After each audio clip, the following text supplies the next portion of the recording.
My name is Rhapsody. His name is sneakyteak, and welcome back to the Ladder Street for another week, specifically for another season as well. Welcome to Season 5. We're going to be playing some STS, some base STS. Hey, Teak, got any thoughts on that? How's it going, bud? Roger that. Thanks for joining us. That's me, your co-pilot, sneakyteak. Excited to be here today for what looks to be a clear and breezy flight. Coming in at a hot clip, 420 miles an hour into the station. Clear skies. We're currently flying at a Ascension of 1 kilometer. We've got a 6.9 degree altitude going down to the station. Just asking to be landed for clearing. Landed for clearing. Oh god, the station's not responding. We're gonna have to circle around. I've never done... What do I do? What's my job? Your job as the co-pilot in that circumstance? Probably to calm me down. I'm just having a panic attack as the pilot. I haven't been responded to by the station. Yikes, they didn't train me for that. Yeah, oof, yep, it's pretty bad. It is pretty bad, you're right. We've got 420 lives aboard this crap. Now you need to clear us for landing now! Over. Over. 10-4. No, I'm glad to be here. I'm super happy for the new season. I'm super stoked to play some Spire. I've been playing some Spire on stream. Mm-hmm. And catching some wearing of the these sunglasses in the dark. Yeah, of course. That is something that the viewers won't be aware of because we haven't had the camera on any of the previous episodes of the Ladder Streak, but we do now. You'll now see that the entire time we've been wearing sunglasses because our future's so bright it needs to wear shades. That's just how it goes. And it also means that if you ever see me miss a lethal or miscalculate something, forget the exact wording of one of 6,000 keywords on one of 6,000 cards, it's because I literally cannot see the screen. Mm-hmm. I'm playing by touch. I have these unique, like, people have the UV lenses, right, that have polarization patterns such that ultraviolet light doesn't come in. I have it such that certain pieces of information don't get past the glasses, so I'm never making a misplay. I'm always making the correct strategic play based on the things that I can actually see. The filter of the glasses. Exactly. Yeah. Sometimes it doesn't show me the enemy is going to do lethal. It doesn't only block the fact that I'm about to lose the game, but it frequently blocks like my taxes. It blocks, calling back. They're great. Life is easy. That's the reason that we've got to continue wearing the shades, and no reason other. For the moment, though, getting back into a little bit of the format, I will say, Ironclad and specifically STS, actually invert those two, STS and specifically Ironclad have changed a pretty significant degree since we last engaged with the game. That is to say, as soon as the Season 3 streak ended, the next week they updated the game, changing a bunch of the core common and uncommon cards for Ironclad and Silent, as well as one of the cards for Defect that we've been able to identify so far, reprogram. Can we link to because actually they're in the game. If you go to the main screen, the patch notes are in the game.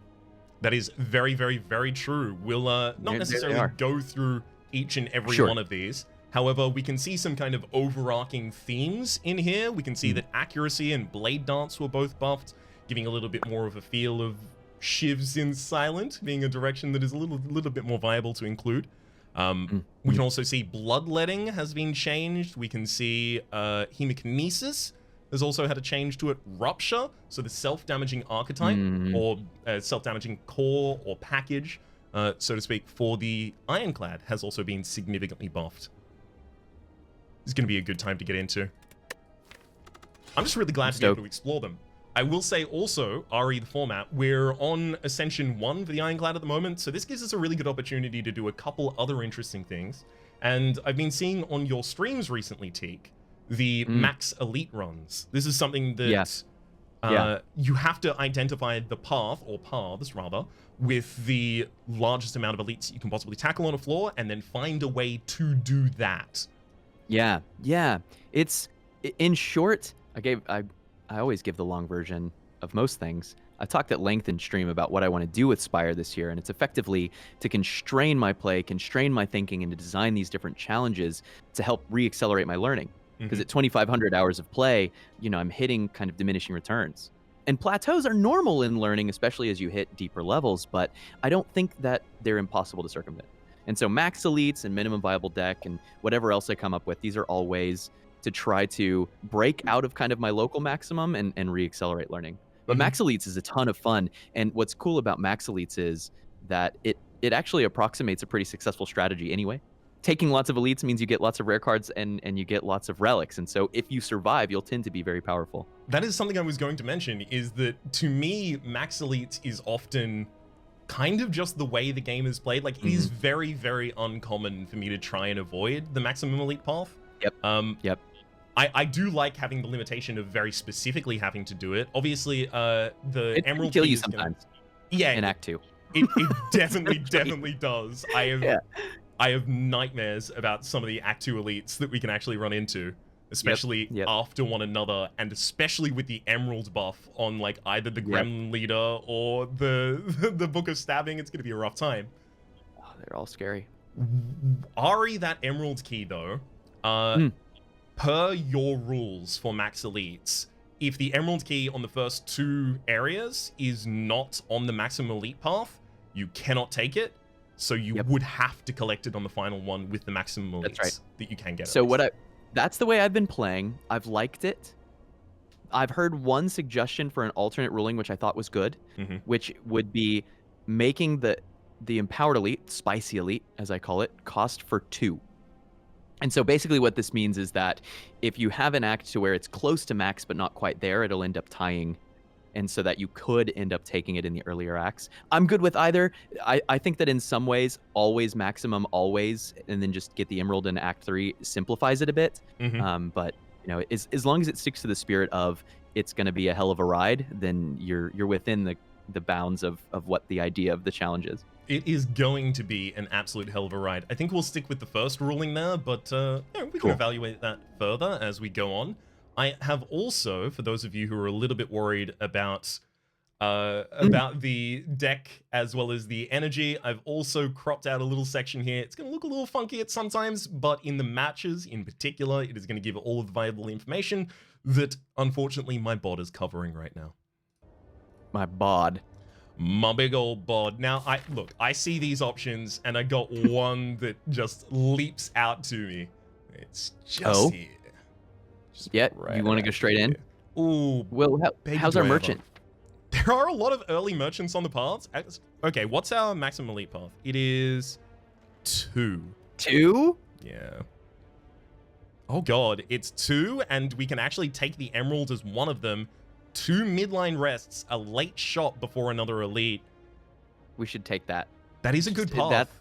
It's within the spirit of the challenge, I think. And then it sets us up to go max elites in Acts 2 and 3 as well, since we will have achieved the key.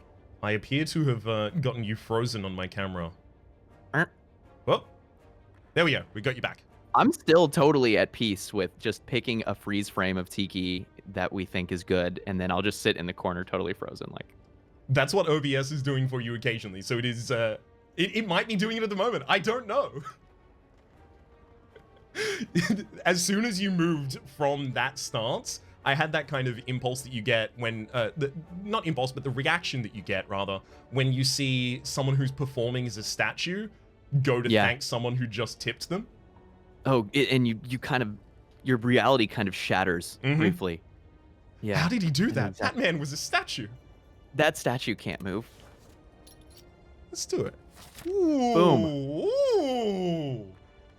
Tungstonian is a good start here. We have already gotten significant leg up against the heart. It does make it a little harder to play into this new rupture that you talked about. So it does. But only with the 1 damage things like Combust and Brutality, right? Hemokinesis, Bloodletting, those are still doing enough damage. Cool. Oh, we get to talk about cards? We definitely can. Am I a pilot all night? Or do I go Professor Mode now? We can just accept that the future is so bright that we should wear shades, but are not currently. Well, I have to be able to. I need my glasses. There we are. Cool. We've got Fire Breathing up against Anger and True Grit. I mean, like, I tell you that if this is Slime Boss, I take the Fire Breathing here every time in Max Elites. Ooh, every time. Okay. I like it. It's so wide. It gives us the immediate solution for like a 1-card solution effectively for the Sentinel fight. Try sentries. Yeah, no, I'm happy to take it, especially considering we're kind of leaning into not necessarily the build that we would usually go. Like I would probably just take Anger here as a way to get some extra damage in the deck going. And I think the Anger would be totally reasonable. Totally reasonable. I am actually going to end up having to like go get a blanket later tonight or something. It's cold in Austin, but that's a story for later in the stream. That is more than fine. Taking out these enemies Stream quickly. Stream? Look, you know, the streams get crossed eventually. I keep responding to things now that we're on that camera. chat. Yeah. Ooh. So power through says block 15 and do 12 damage next cycle. It's not half bad. We're gonna have to find some draw support to get into this, possibly a true grid or two, but I'm very comfortable with it. Hey, this does set us up for the early pick of a oh god, I even forget the name of the card at the moment. The gain 5 block exhaust all non-attacks for each. Second Wind. Second Wind sets us up effectively. I take that card aggressively. I like the card a lot, even without power through and with power through. I mean, it's like a minimalist deck solution. Power through, Second Wind, and attack card. It's pretty good. Ooh, look at that tungsten rod, perfect block. It's just so dang usable. Get my 3 strikes, please. Come on. Hey. It harkens back to the ancient memory of skipping tungsten rod. What was that? 3 seasons ago now? Yeah. That's the only time I've ever done that. In thousands of hours of Slay the Spire, that's the only time I've ever done that. Does Hemo currently upgrade to 1 damage or 2 still? Self, I think it's still 2. But it also upgrades to do 20 damage. It's a carnage at 1 cost. It's very, very good. Absolutely ridiculous. I'm a little sad that we haven't found one yet, to be entirely honest. But it is uncommon, right? So we just might not. We don't really have a good call for actually damaging enemies. Like Gremlin Knob is pretty rough right now. I'm pretty comfy just taking a Sword Boomerang. It's already a strike plus. It makes you better at birds. It makes you better at stripping plated armor. And if you find a strength or a flex potion, it becomes a lot more damage. So like if I'm just having to take a damage common, because it has so many things it can play into, if we had money here, then we go merchant, right? And we pick up that potion. But without, we'll just have to find it. Yeah, it could have well been. No, but I think buying the rare relic was great. Ooh, this, are we gonna regret this regret? We would have the ability to remove it relatively early. It would just really suck in this fight. I think I just go max HP here. Yeah, I think we're right on the borderline of being able to win this fight to begin with. Although, I am not in practice of playing lower Ascension right now. So I may be off. I honestly, like, I've been playing low Ascension just for the downfall runs at the moment, just because... I should just attack the enemy. Just because I am not super familiar with those characters since some of their changes. But I've been finding consistently that I'm just wrong about a lot of the numbers that I assume. I took a Runic Dome in one of those runs, and I got bewildered by every turn. What are these enemies doing? So here's the Anger back. I want to take it. I just want to take the damage right now. I agree. We are max elites. We do need to make sure the saturation's there. This is a great fight for us. It's fantastic. It's funny. In some ways, it's worse that it's low Ascension because their days go up. And the days kill them so quickly that you almost want more days. But still 2s. I honestly thought it was 1s at this point. Oh, yeah. When does it go up to 3? That's... Is that at 18? Or is that the lower one? Is that the 3 or whatever? It's lower. It's relatively early. I know it wasn't included between the 15 and 20 set. Okay. Good draw on the right turn for power through there. Unfortunately. Even more AoE damage. We still haven't drawn a single status. Hell yeah. Maximum effect. That actually was perfect. Exactly. Get him. Power through again. Apparently it's my birthday and the game didn't tell me, so Happy birthday. Thank you. Much appreciated. Everyone Are else you running forgot, relic stat, including me. by the way? I am, yes. So this number is going to be so big. Tungsten Rod on floor 0. The amount of life that that's going to save. Because it's saving you 1 damage anytime you would take damage from any source, it ends up adding up to a ridiculous number. You're taking 8 damage there. I mean, we're still at 72, right? Heal up to 78. This is a strong start. Ooh. The wall paint emeralds kit. Oh, well, okay. Well, okay. Okay, though. Well, so because... And then we do the damage. It's not... Are you going to tell me it's Sentinel? No, I don't think so. I'm always tempted by the gold border card. Always. But we do have a sword boomerang and an anger in the deck. Yes. And we haven't seen any other sources of strength scaling. I think that skipping this spot weakness would be a choice. Okay. Right? I agree it would... Come on, Nice war hits. paints! Nice hits. I agree it would be a choice TM. My only wish was that we could take more fights. Like, we're too strong? We have too much health. We can work on that. I'm certain over the course of the rest of the run we'll be able to work on getting that number down. Proposal Uh-huh. here, because also Act 1 tends to do damage in events. Proposal, we take a removal here. That puts us at no money. We go to the fire, and then we go left into question mark, elite, fire, question mark. It's a bunch of question marks, so we have a good chance to find Shining Light. We have a good chance to find, you know, match, scrap ooze, all that kind of stuff gives us a chance to get rid of some of our health. Because frankly, the deck is good enough for this act, and so are the potions. Love it. I was going to propose cutting out the first rest and then going back to the original path, but that was continued, like that was based on the value of this shop. As soon as we pay 50 here, the value of that shop goes significantly down. Also, I've started doing this thing to where the more confident I am in my current stage of the game, the more I try to bankroll money. Because if you're already good enough, you can wait and have one shop at 400 gold, and then you're guaranteed to get relic power, right? That's huge. I think this one can easily be the fire breathing or the sword boomerang or the bash. Not super keen on the anger. I even like anger upgrade, but I would agree that I would probably pick the other 3 first. I like bash slightly because of Gremlin. Yeah. Is there any way that we're less concerned about the gremlin than we are about slime boss and then AoE on the max elite path for the next floor? We're certainly upgrading fire breathing in this act. It's just a question of if we do it right now or after in the next fire, right? Okay, cool. I'm all about the fire breathing upgrade. Agreed. I wasn't thinking about the fact that we do have 2 rests up here at the end. So and we're not going to have to rest. We should be on a path to not need to rest. Ooh, draw. Exact kind of thing this deck was. I didn't want this shot, but here it is. Send this back. Do you ever take this Wild Strike? Or the True Grit? Yes, I could be convinced to take the Wild Strike, right? Single large damage card, doesn't need to be buffed by any other source of anything.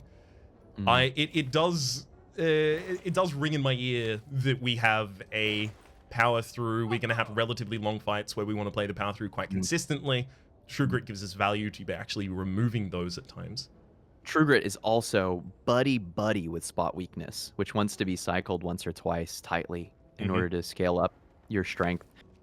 If this were Ascension 20, I am like panic purchasing this Wild Strike. I don't feel confident in our ability on 2 potions to take down this gremlin, and I want more damage, and it helps with Lagu. Plus, it feeds wounds into those fights for the fire breathing.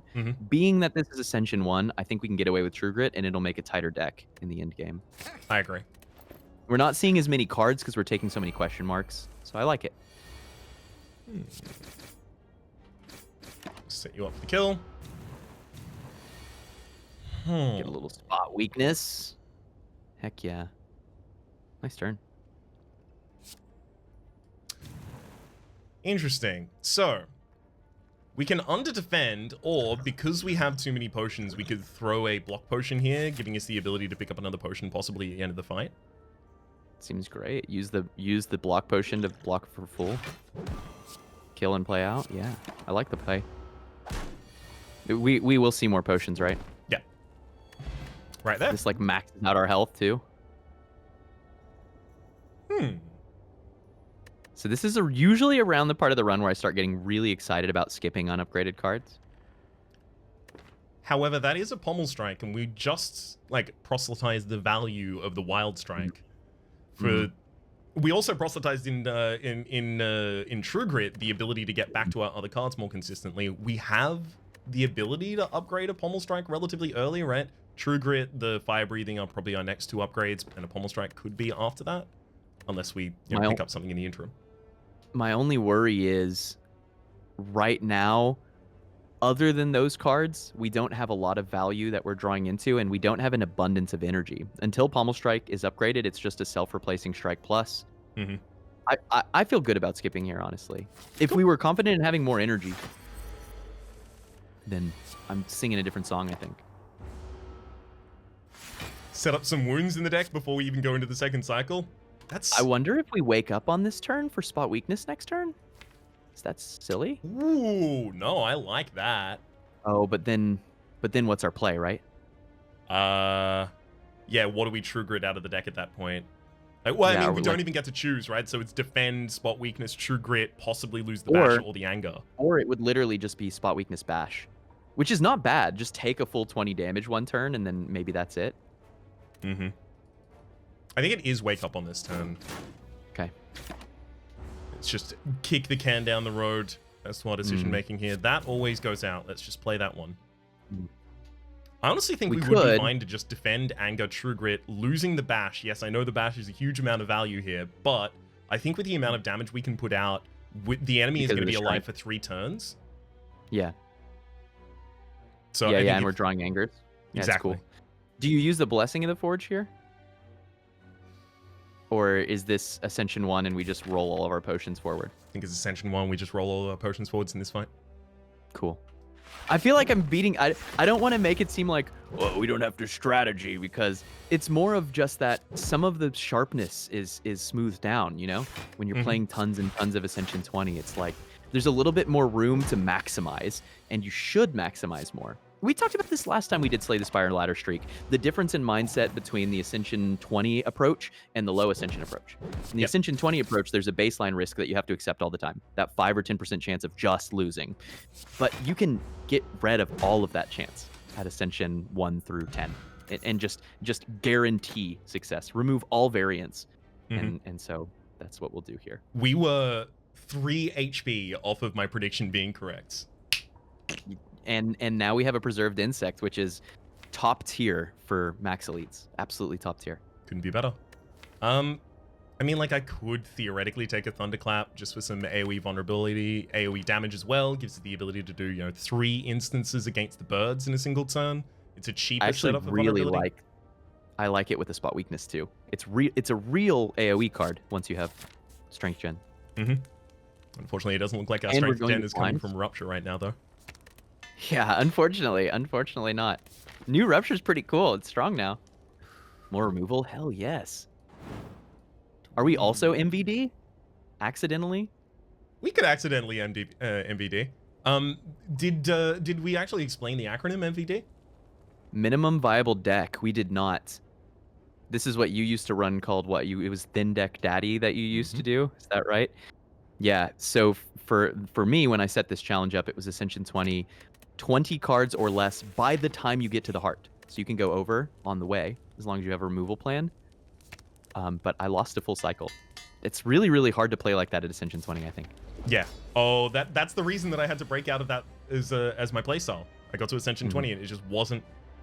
It wasn't consistently viable anymore, rather. Yeah. Not that it can't be done, but you can't force it. If you get an organic set of cards that just make a nice machine, build it, right? But yeah, hard to force. I think that experience gave me the ability to kind of spot those as they're on the horizon. Speaking of spot, nice timing on the draw. Yeah, no kidding on that, right? We can keep up the vulnerability for an extra turn. At the very least do that. The incoming damage against the enemy, 27 would break them right now, so we can break them. We've got 3 slimes in the draw pot. Actually, breaking them is probably correct here, because we're doing 30 damage with just the draw of those. Yeah, it's huge, right? I was getting ready to like make the argument, let's take this damage and it'll all be fine. I was thinking about it too, but then when you consider how many hits we can take here, yeah, we just go. Plus, the deck is drawing consistently. We have 3 slimes instead of 5. It's a nice position. Okay, so we can't save all of our HP right now. But we can become so strong. Let's get strong. Having the full heal at the end is nice.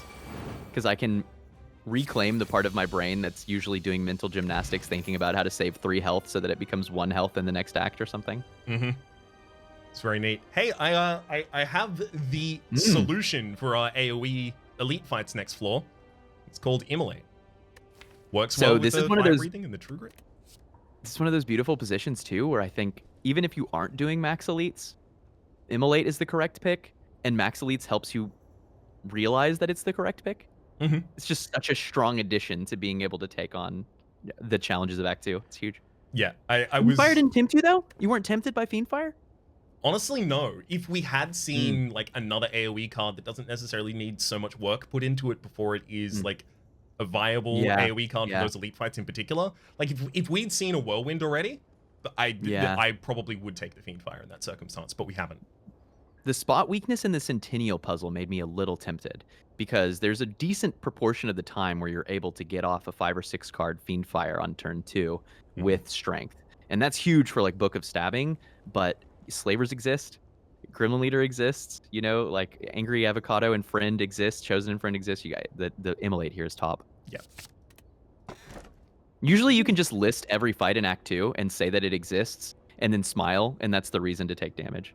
You want a Black Star? We're on a maximum elite path. I mean, okay, so we are on Ascension 1. Elites do spawn more often.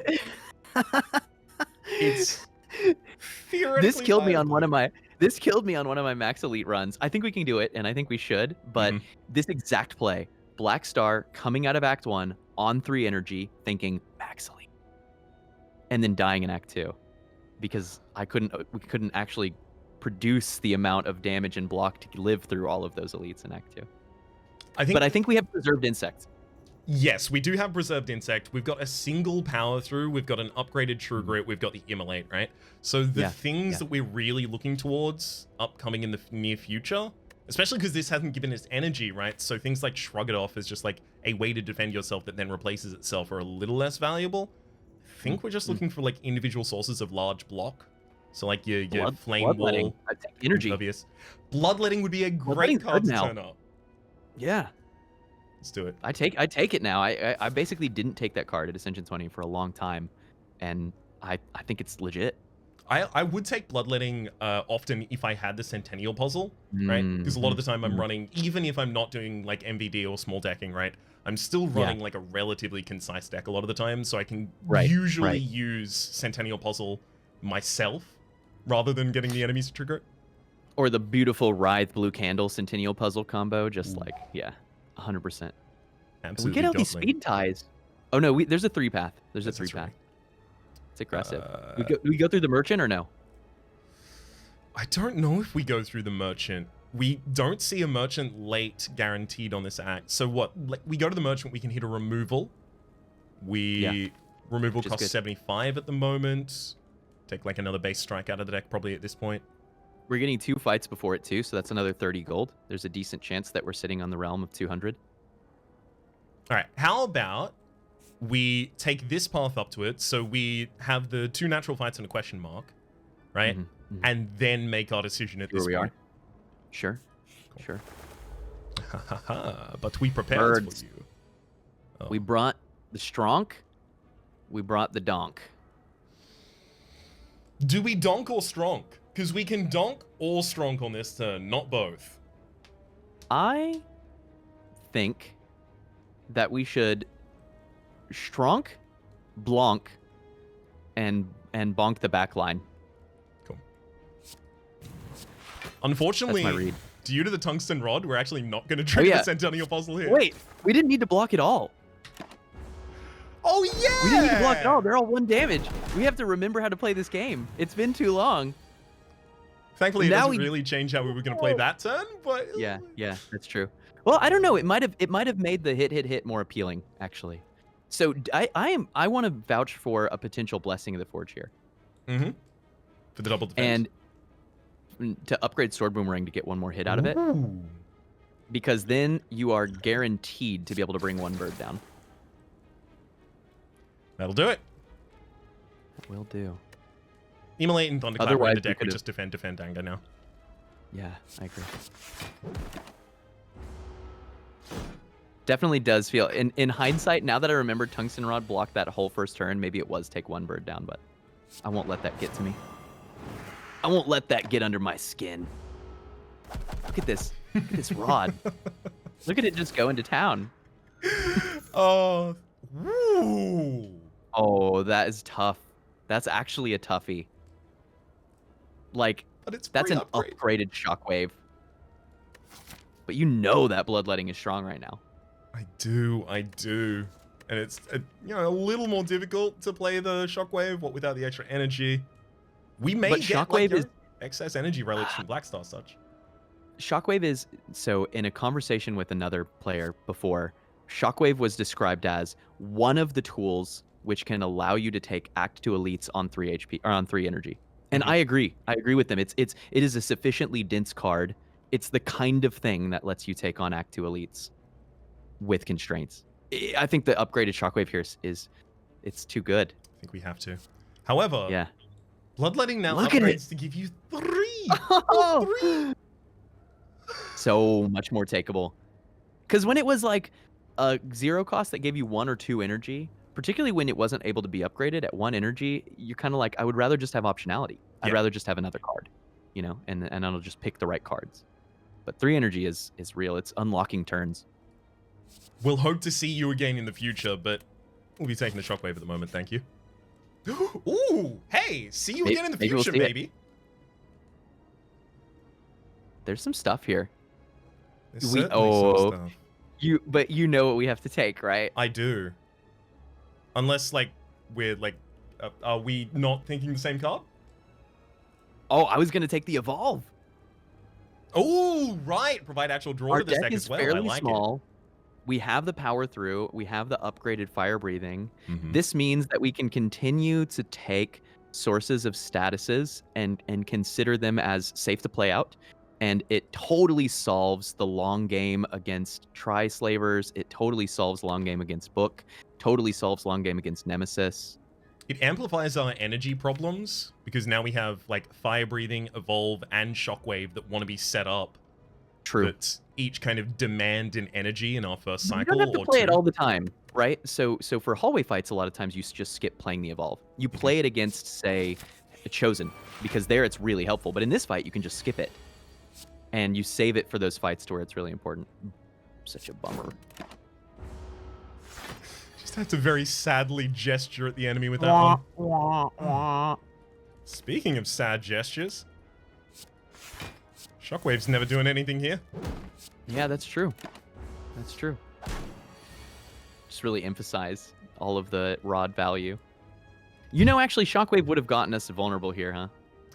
Yeah, it's fine. I didn't think about the fact that we had 2 other sources faster. I was like, oh yeah, we've just got the bash, right? I think you could be pretty comfortable using a colorless spot here. Yeah, at least fish for something. You don't have to, but Hey, that would have worked had I not. Just got from your head. You can forethought the bash? That's better than nothing. Very slightly better than nothing is good enough for me, frankly.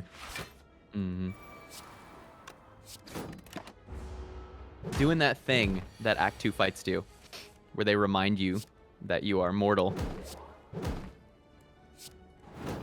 So while Raps is closing down this fight, I'll talk about one of the things that I hope to see. I'm often looking forward towards what might I see that would excite me. And one of my favorite combos in the game is Tori and Tungsten Rod. Because Tori says, reduce incoming damage, attack damage of 5 or less to 1. And Tungsten Rod says any HP loss that would occur is reduced by 1. Which means that Tori plus Tungsten Rod turns Heart multi-hit into 0 damage for the first 2 cycles. Really, really, really cool combo. So fingies crossed for that. I've got them all crossed and ready. It's a Warcry and a Feel No Pain. Warcry's pre-upgraded, so you take it over skipping here.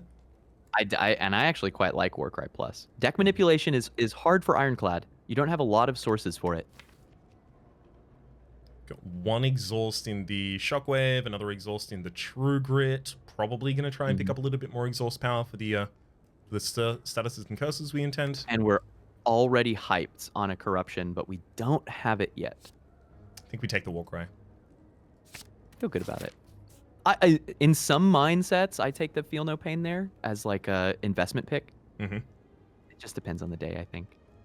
With 202 and the choice to possibly get another card that kind of branches into our strategy a bit more, possibly another large defend card, I'm happy with the shop here.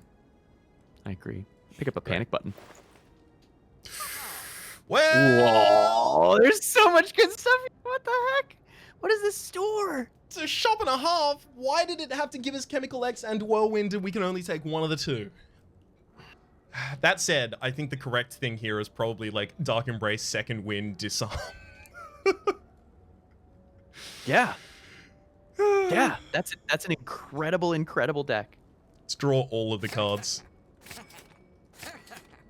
Like, yeah, I'll skip that removal there for those cards. Absolutely. That's so huge. We're at 22 cards. We have an Evolve and a Little Wound generation. That's turning into damage. Oh. It's 5 apparitions. And we have a Tungsten Rod, dog. It is. And we do. You sure do probably just click on that event, I think. You sure do, like 100% of the time. It's extra draw with the Dark Embrace. Yeah. It's everything. Unfortunately, like, there is part of me that's like, Rupture and self-damage isn't going to work if we're an apparition. I wanted to show those off so bad. Hey, well, there's always going to be the 4th, 5th episode. I'm too strong. Decrease costs. I like that. I like the Disarm upgrade too for Book, and I like Immolate upgrade. I think those are our 3 best upgrades right now. Well, okay. Well, if the things we're scared about are specifically the elite fights and almost nothing else because the apparitions, then it is the Immolate or the Disarm, right? Rather than the Dark Embrace at the moment. We can upgrade Dark Embrace like directly before the boss. Yeah, I agree. I kind of want Immolate just because like the density of the deck in terms of damage right now is actually really low. Pretty low. Yeah. So I want to be able to take out the gremlins. Okay, I like that. I'm liking a Headbutt in this deck too because Spot Weakness is like our main plan for scaling. Disarm it is. Stunt on him. And look at the Preserved Insect come into play. Curious turn. We definitely have to spot weakness because our damage is not great otherwise. Do you ever just skip this particular apparition and go spot weakness Shockwave? Take 12 on this turn and then actually take 9. 9, we do have the ability to heal past that. The thing is, like, Apparition has a couple extra negatives here. Because if we use Apparition and then just allow the enemy to deal the 3 to us, we are going to get the 3 wounds in the draw pile, which is, you know, look, good. It could be fine for us and could good be for damage, us. Yeah. But it... Because Evolve is coming. Wait, hang on. Receive attack damage from this enemy. Never mind, we won't receive attack damage from this enemy. Yeah, because Apparition, you're right. It's a full block. That and the Centennial Puzzle as well, which we probably want to go off. So yeah, Spot Weakness, Shockwave is really good. I like that. More draw next turn. Yeah. We even said that when we were like, oh, Tungsten Rod means that when we're in Intangible, we won't take any damage. But then I immediately forgot because how can Brains really be asked to retain so much information? Frankly, it's unfair. This could just be Apparition, Fire Breathing, Evolve, and we... Yeah. And Warcry to, like... Just Warcry to make sure that we have the 1 good card next turn, whatever it happens to be. Sure. I guess it's Apparition then, huh? That'll do it. Come on, game. Where's our Mummified Hand? We've got so many relics upcoming. Oh. Doot, doot, doot. Look at it. Look at it trying to hit us. If only we had liquid bronze or something just to really rub it in. Oh, it's coming. We've got the Black Star. We're going to get all of the relics. That's true. Actually, and that's a common. The odds are in our favor. Oh. Leona thought so. some sustain. What lightning. skill are we? I guess we could bottle an apparition to make sure that our turn 1 is, or bottle shockwave is actually pretty nice. Bottle shockwave is nice. Bottle disarm. Bottle disarm is great. Bottle I shockwave like is all just... of those plays.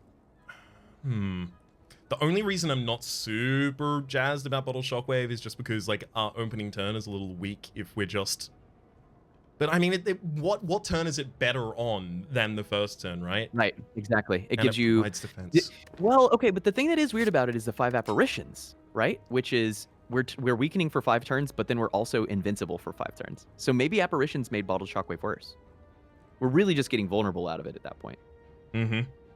So maybe this is just disarmor and apparition. I think what it's not is spot weakness, because not everything attacks on turn 1. The one argument for spot weakness is then it necessarily puts it in the draw before the headbutt, so you have the ability to bring it back.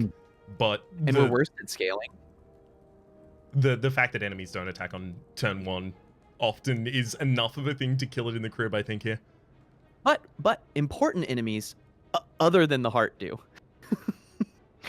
Yeah. It's true. It's true. I think still happiest with the shockwave. Okay. I like it. And it's a form of damage scaling too. If it's just 5 AoE vulnerable, it's not bad. Ooh. All right. Ooh. I think it's Jax. Yeah. We're looking to scale a little bit more.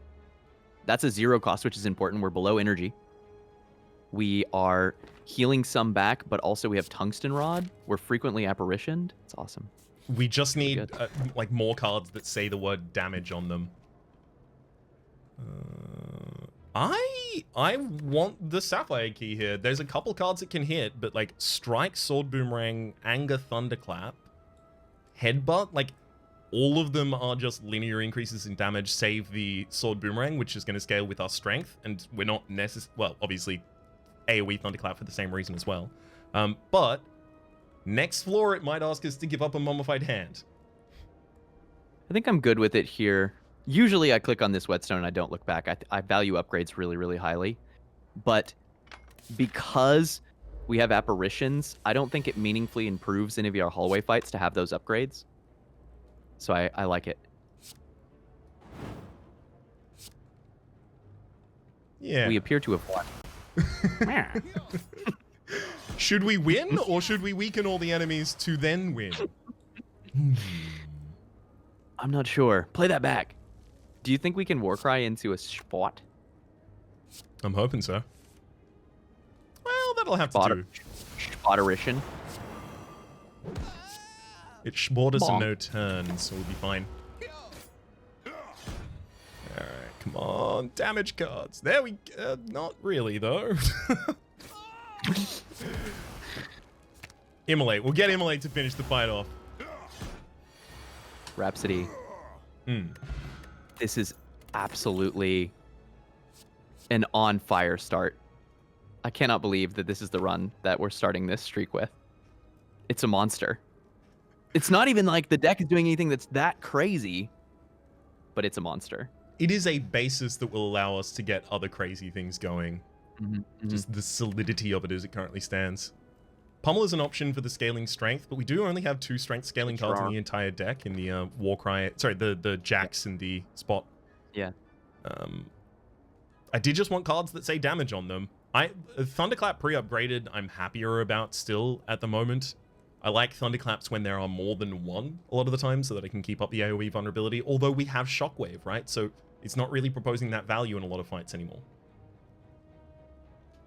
I think I go Pummel. So the one here's a way to convince yourself of the decision. Yep. And I think it's Pummel too. What are the fights that we're having trouble with now? Are there any hallway fights that we don't win by the time our apparitions run dry? Yes, if we haven't scaled up enough damage to kill big single target enemies like Maw. And this is the card that helps you do that. And then for bosses, we're hoping to go for longevity anyway, and we're still putting that package together. For champ, we're just going to narrow our deck down and gain energy, or gain strength, right? I will say one thing, actually, that comes to mind on that discussion topic is we're doing Max Elites next floor as well. Big head sucks for us right now. Giant head's real rude. Yeah, we need to be able to cycle our strength gen quickly. We'll get there, though. It doesn't take much strength. By the time you're generating 10 strength, you're winning all the fights. That's a cool turn. So it is. So it is. I kind of Already want full to go... block the bird. Yeah, exactly. So that's already solved. The disarm on the backline takes them down to the 3x2, which is actually 4x2 against us because of the tungsten. So we're already healing that out at the end of the battle with a burning blood. If we want to go spot weakness disarm instead of throwing a shockwave in here. And I think it's... Well, so shockwave is the same block as disarm is right now. Yes. Yes. So I like spot shock, I think. We'll still take damage from the chosen 2x2, but we'll actually be able to do 100 damage this way. I like it. I like it. Where is my strength? Need more strength. No, we got some. We're doing okay. So Boomerang finds the right target enough times. That'll go down onto the ground. I kind of want to just Fire Breathing evolve, because then a lot of the rest of the plays are going to be the apparitions. I like it. I mean, we can Walk Ride the Dark Embrace back to the top of the deck. That's not bad. The evolve already protects us against Hex, which is great. And we got to see 2 more cards, so we've increased our chance of finding apparitions, which we want to do. Trash the rest of the scroll pile, draw every card. Do damage with all these dazed. The Jax is free. It doesn't hurt us because of the what are words? Do you ever intangibility? How did Oh, it's so good. And what is Look at the ethereal kill. Oh, I thought it was gonna kill him. You stream enough, you eventually have your brain fully collapse on you. You create enough content. I feel like we can start skipping attacks. Yeah. We just want to get to our 2 cards that say gain strength, right? Yes, I think This is something I've done with Ironclad a lot. Is like I'll get a spot weakness in Act 1, and I'm on 15 cards, and my deck is amazing, and then I add all the utility I need, and I'm way too slow. Suddenly die in Act 3 or Act 4. Like, I want another damage card. I want another big individual target damage card. Something like a heavy blade, especially if we should get the energy from a relic up coming after the boss. But other than that, I just want glue. I want energy generation. I want draw. And if you can draw through those cards fast enough, you don't even need a heavy blade, right? Pummel is almost a heavy blade. If you're just looking to do that one time, then there's your answer. But ooh, there you go. Take our 1/2 damage so we can draw more cards. Need to let them do that one, you see, and then they think they've won. And off the back of that hubris, you bop them infinitely. So is this sword boomerang, and we bet that we get the kill? It was going to be fine either way because of the ornamental. Nice. Dark Embrace evolve, Jax, and just go. Yeah. Only viable ones there anyway. Not really a question I necessarily needed to ask. Not played fire breathing yet, but it doesn't matter because we're drawing through them at least. Boom. We got this. There was part of me that, based off of the theory that we would end up in this position, wanted to take Mark of Pain. That's a big damage card.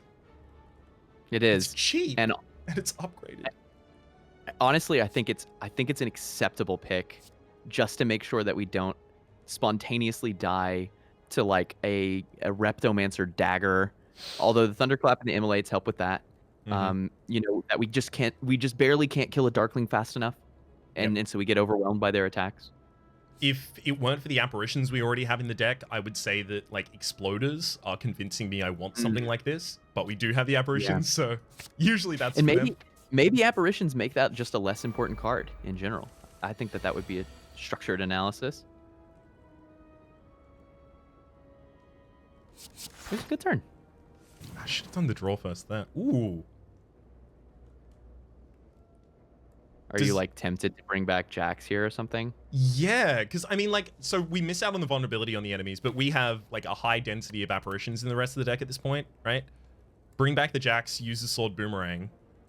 Then just it's not bad. I think I like it.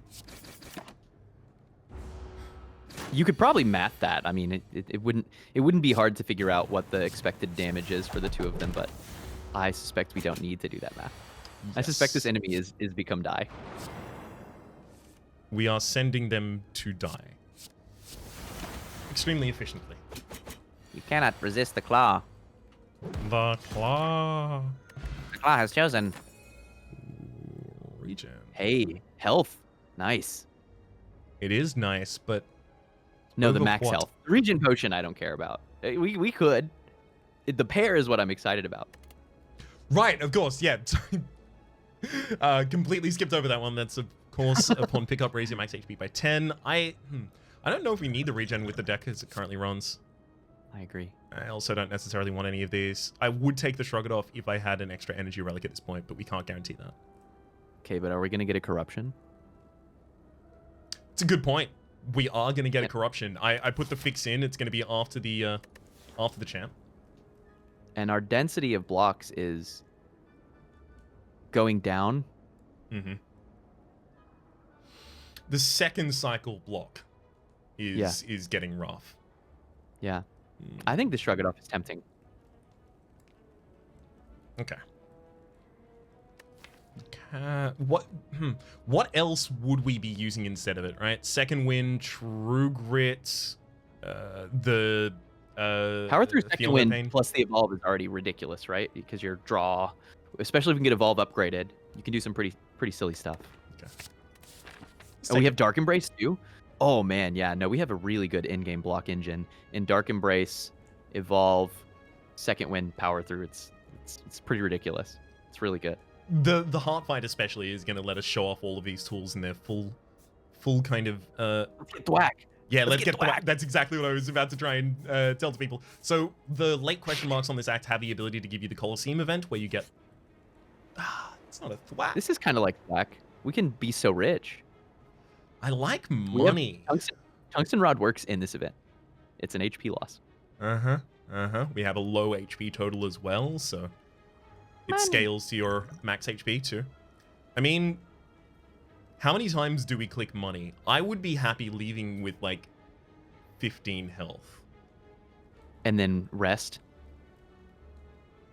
No. You're just gonna roll into champ. You think we're that safe? Respect. So I do, because I think in the first cycle, if we actually focus on setting up not just the apparitions, but the power cards that we can get to the point in the second cycle that we're basically untouchable at that point. We also do have the extra dex potion in there too. I recognize the risk that is inherent in that. We could go like as far down possible and then just rest. That's what really tempts me, is to go down like to the bottom with enough left to leave. Get a potion as well. We can't take anything else. We can get a potion though. I think we have 700 gold. We're gonna be fine. Oh my gosh. Oh my gosh, that is such a setup. Rough spot weakness right there. Yeah, but it's okay. With we have a whole engine here for champ. We're very strong against champ. As long as we could use a few points of life. Don't even have to block. Yeah, exactly. We forget that routinely over the course of the episode, so you're just gonna have to accept that's gonna happen. That's part of the play. I think we might play Power Through here with the Evolve and call that the turn. Oh, really? So I was gonna put the Power Through atop the deck just in case we didn't get an apparition next turn. Okay. So that we just had a powerful block upcoming anyway. I mean, I like that. And just Evolve and maybe Second Wind, actually. Because we just want to narrow down the deck to our core components. How dare you not attack on this turn? Is there anything we desperately don't want to draw on this? Yeah, probably another Apparition. So we play Apparition before the Dark Embrace. Or just don't play it. We're not getting hit anyway, right? Let it exhaust, draw us an extra card next turn. True.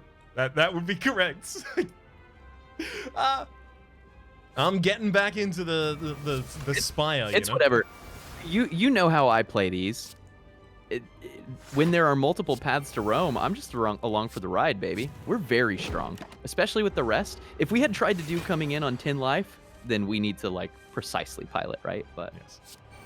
There's a million paths to success here, I think. Headbutt was in exactly the right position to not be able to give us either the Jax or the strength, the spot weakness back. What about True Grit and then Headbutt the True Grit? Ooh, set up more cleaning of the deck. Yeah. I can easily get this deck down to like 10 cards. It's from the 20 at the moment. Yeah, that's our spot. I'm excited to get this Evolve upgraded, I think. And the Dark Embrace, as you said before. Oh, True Grit's also draw. So it is. Are we throwing away an anchor now? Yeah, I think that's safe. Let's power through. Okay. So we have a decision to make now. I think my inclination is that I would power through here. Because every cycle that we stay alive, this fight gets easier. Mm-hmm. We're going to get better and better at blocking with power through and second wind. And it's going to be easier and easier to either scale with strength or just fire breathing our way through. The more we just survive, the better. Is that for the 2-draw getting to Jax? Beautiful. Nice play. Oh, is that our Centennial puzzle? That is too bad. Why must you be at the top of every draw pile spot weakness? That is not where you are supposed to be in this match. This is why we took Jax. This is why we took Jax. It's for non-deterministic setup like this. Perfect. Do we want more angers in the deck, or are we thinning? I think we're thinning. We'll turn the corner at around turn 13, is my guess.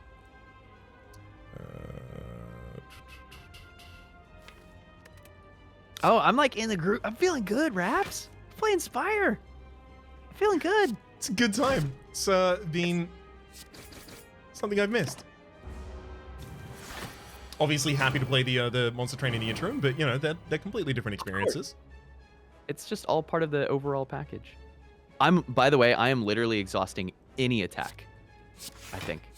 Just any of them. Maybe trying to keep like at least Sword Boomerang and one anger, you know? But beyond that, it can all go. How many wounds is too many wounds? If I put the power through atop the deck here, is that... I mean, the rest of the deck has no wounds, so it would be 7 total in the cycle. Just put the second wind on top of the deck if you want to clean it up. Well, I mean, these aren't going to be here in the next hand, right? Right. At least some of them, yeah. Yeah, I like another power through. I think that's fine. Because the odds get higher and higher that we draw those wounds with the second wind, right? So then we'll be able to use them. Let's keep working them down casually. There's the Jax again. Good. That Jax turns up at the right time and the spot weakness is wrong. Well, I mean, if we don't draw this turn... We just don't draw. Yeah, and it'll be perfect.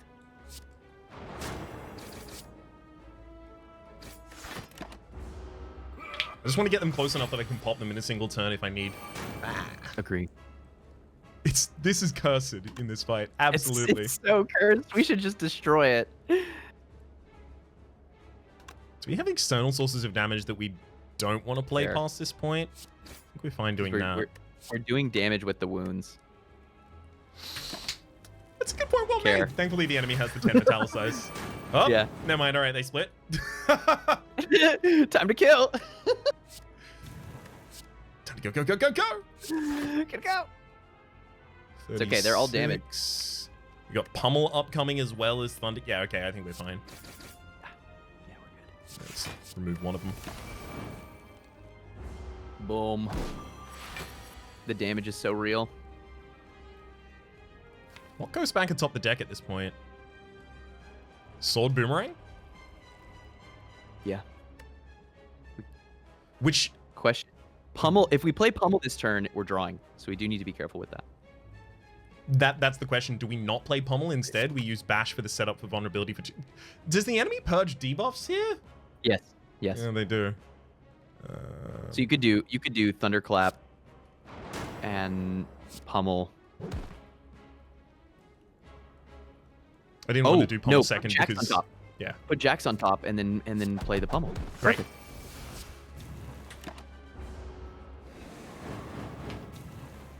This is one of my favorite fights in the game because it slaughters you several times when you're learning and improving. And then it starts to be the fight that you can most abuse. There it is. I told you I put the fix in. As promised, there it is. That's our answer to hallway and elite fights. We may choose to wait a couple cycles to play it in bosses. Maybe. Ooh. What do you think? I mean, we're probably only going to be opening one more chest. Do you ever astrolabe this? Really? Oh, because you think that... But we got to get to the corruption before we're, like, independent of energy.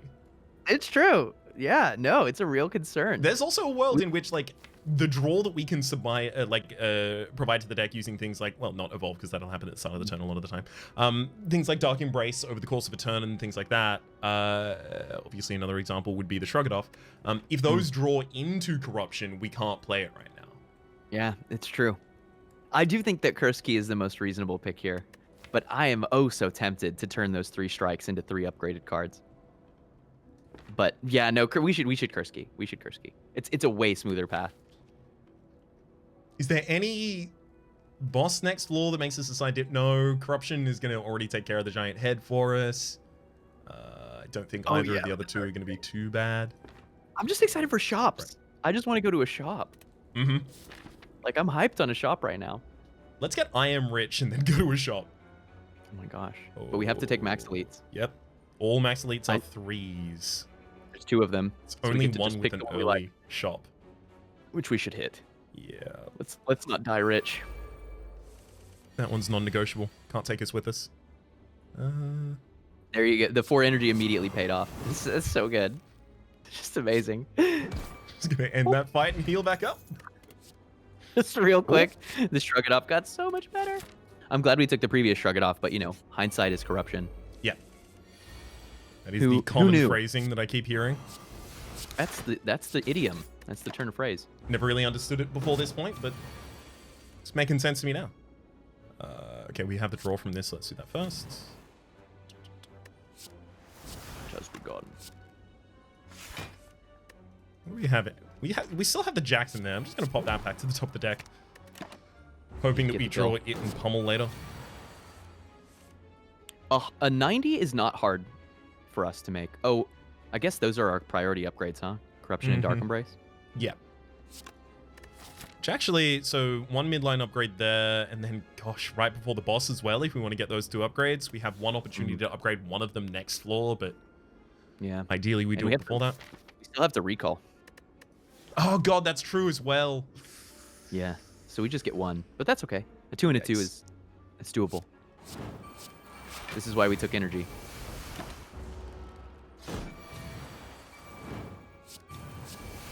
Because we always have vulnerable online, with 2 Thunderclaps, a Bash Plus, and a bottled Shockwave, we can basically think of our first cycle against hallway fights as plus 50% damage, which means that I think that we are very good at killing things like Orb Walkers. Are you ever tempted by the Seeing Red, or is it just a card that doesn't say corruption on it? There is temptation by Seeing Red, right? We are going to have the ability to draw absolutely wildly after those 2 cards are up. And with the Dark Embrace, it's not abysmal. I don't think I want it though. I'm pretty good with the skip. Yeah. It's just another card in between us and actually being able to access those cards in the first place. Yeah. Yeah. It gets more exciting once it doesn't matter, right? It's like once you've played out the best stuff, then it's a good card. Unfortunately paradoxical in that way. But yeah, I mean, we've got Pummel, and we're usually on a bit of strength. I think that we scale up to 30 or 40 damage a round very quickly. and like 80 damage around within 6 turns. We're close. We're close to doing enough damage for the end game. We're very close. Oh, no. Oh. No, No. That's doesn't it. In thousands of hours of play, I'm baited by this every time. Yeah. The Warcry Dark Embrace. Every time. I would demonstrate to people why it doesn't work now, but actually it would draw it into the new, and the corruption would go in the new discard pile. Which is not what we need. Effectively, the draw that occurs from Dark Embrace occurs after the resolution of Warcry, so we would put the corruption back into the deck and it would instantly be drawn back into our hand. Which I guess puts it in place to be pulled with Headbutt. It's silly, I think. What are you doing? I'm doing as much as I can to... Ooh, but it's not upgraded. But it is there. Frankly, I think that we do enough damage. I really do. I really do. Against the heart? Yeah. What am I not seeing? What's our damage propagation there? What we need is to put, like, one more True Grit and one more... What is it called? Brutal Pact, or the one that is Exhaust and Draw? Yes, yeah, I recall it. I can't recall its name at the moment either, though. And then our damage is supplemented by Fire Breathing. Fire Breathing is non-trivial. By our second cycle, I mean, we're, especially against something like the Heart that's generating statuses, we're looking to do 20 or 30 damage a turn from statuses. Particularly if we can get Evolve upgraded, then that gets really strong. Evolve might actually need to be more important than the energy upgrades, as I'm thinking about it. At least in the next act. Maybe this act it's Corruption, and next act it's Evolve. But then, yeah, I just can't get excited about this unupgraded Heavy Blade. I would rather just play the Angers. Once we start propagating Angers and statuses, that's enough. Fair enough. We have enough draw to kind of fund that as the way we approach it. Got the one Sword Boomerang. I like the Ghostly Armor. I love this Impervious. It's a card and a half. That'll happily do a lot more. I mean, like, if we're cycling relatively quickly, Abacus is not nothing, but it's sure not bad. Do Do you ever? Yeah, like early removal for it. No. Do you ever buy Boot here? So we can still deal damage to Nemesis. I don't know. It feels so cheapy. Like, because it doesn't. Either of these could be a shop, and then we also have the shop next floor. So I think saving money is still a viable thing. Like, we don't have to just spend. I do want the Omori for the record, though. Yeah, I agree. Omori Impervious strike remove looks pretty nice. We don't put a second Fire Breathing or anything in here, right? What about play Fruit Juice, buy Liquid Memories? Yeah, that's like a carry to the end game kind of potion right there. Especially because, like, if we do end up in a situation where we've got, like, 4 of our powers in the same hand, 3 of our powers in the same hand, inability to play all of them, right? It saves us from missing out on Corruption or Dark Embrace in that circumstance. That might be exactly the kind of... It's for the energy, exactly. For the energy and the draw. Huge.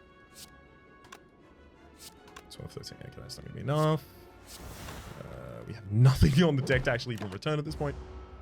So that was an interesting turn because it begs the question, do you play the power through over the apparition there if either is a full block? It's not going to matter in this fight, but I think in a fight like the Heart or the Act 4 Elites, I think I put those wounds in cycle. I have definitely been kind of like just inertially trying to minimize the amount of them in the deck. Yeah. And Corruption is here to stay.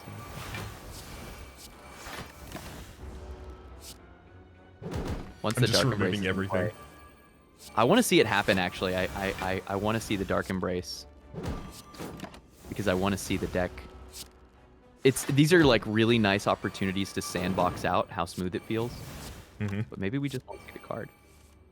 We'll create Dazed so that we can draw it again. Where are you? Perfect.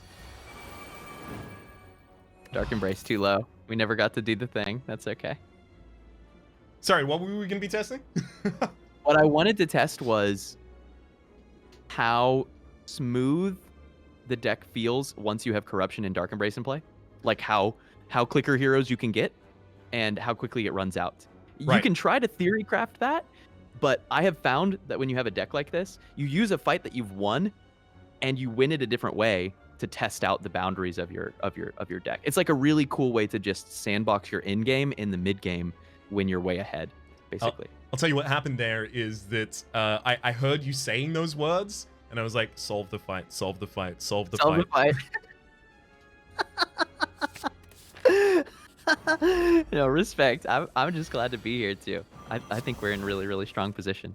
I'm unwrinkling the wrinkles of how we make sure that we beat the heart and the Act 3 bosses.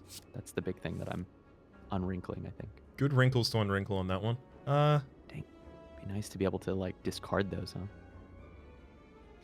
Yeah, right. I think we throw one back to the early. top deck and then just immolate. Yeah. Yeah, I like that. Get damage online. Mm-hmm. I like it. Too many Frankly, times, we can take these early damage. It's not a big deal. Yeah.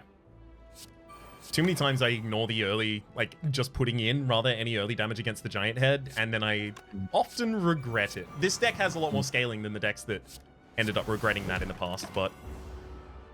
Yeah, but it's legit. It's a real concern.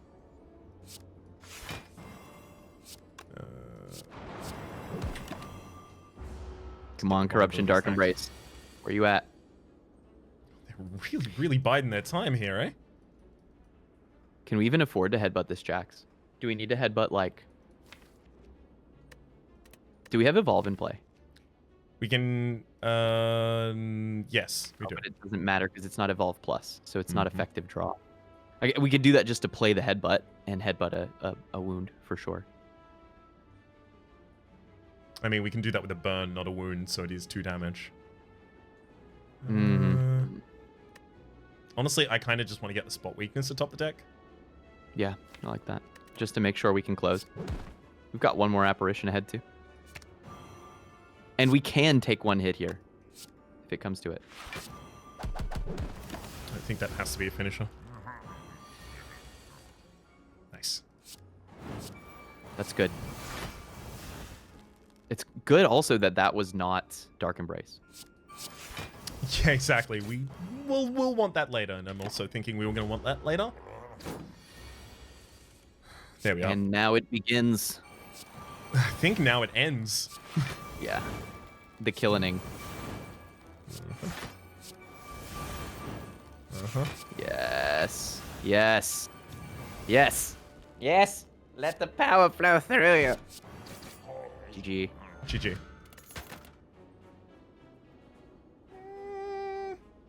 Is there room for a barricade? Yeah, that's a really good question. Metallicize also plays really nicely with Orichalcum, by the way. Yes. Yeah, that's not half bad. And it gives you more longevity if you need to play out Corruption earlier. So what's our plan after the apparitions are going against the heart? Is it just like have what as our source of defense, like second wins? But if the Corruption's online, the second wind is played once. I think the answer needs to be use up whatever remaining block we have and win, right? Like I don't think we're gonna try to cycle Corruption. I don't think our deck is strong enough to cycle Corruption. We might be able to wait a couple turns and then Liquid Memories, but we pretty much need to play it when we get it, which certainly makes Metallicize a little bit more tempting because it can give you just a tiny bit more longevity, right? But I don't know. Barricade is funny. So what do we really can have this huge burst of like 50 block. Yes. Which doesn't exactly outblock the heart. That's the thing. Is Barricade, you really need to evaluate Barricade in terms of, am I getting over 100 block if I'm hoping to use that to hold block against the heart? Or am I having trouble timing my block and so I need to block on like, the buff turns, right? We don't lose our block all of the time though. If the enemy is doing, their giant multi-12 hit, a lot of the time that's happening against our apparition. So That's the true. amount of block that we'll end up losing is 12. That's true. And the apparitions might be the reason why this Barricade is quite good, and that's how we extend the fight. I think there's one final argument I will make for the Barricade. And it's if in the cycle we get to a corruption or a barricade and we can't necessarily play it at the time, we've got, we've expended our costs, or we draw, gosh forbid, both in the same hand, or we're trying to specifically time it such that we keep all of the block from all of the corrupted cards. Yeah. Liquid Memories is our solution. Just go past it and get it later. Yeah, I think you're right. I think this barricade smoothed out our heart fight quite a lot. I think you're right. You want energy upgrade now, or you want recall now? I like energy upgrade. Yeah, we've got a lot of healing have too. To use that one. We've got so much access to healing. Fine. So the energy upgrade here would just be corruption. Yeah, that's the single card that smooths out at least the next 10 floors the most. Hello, Repton. Ooh.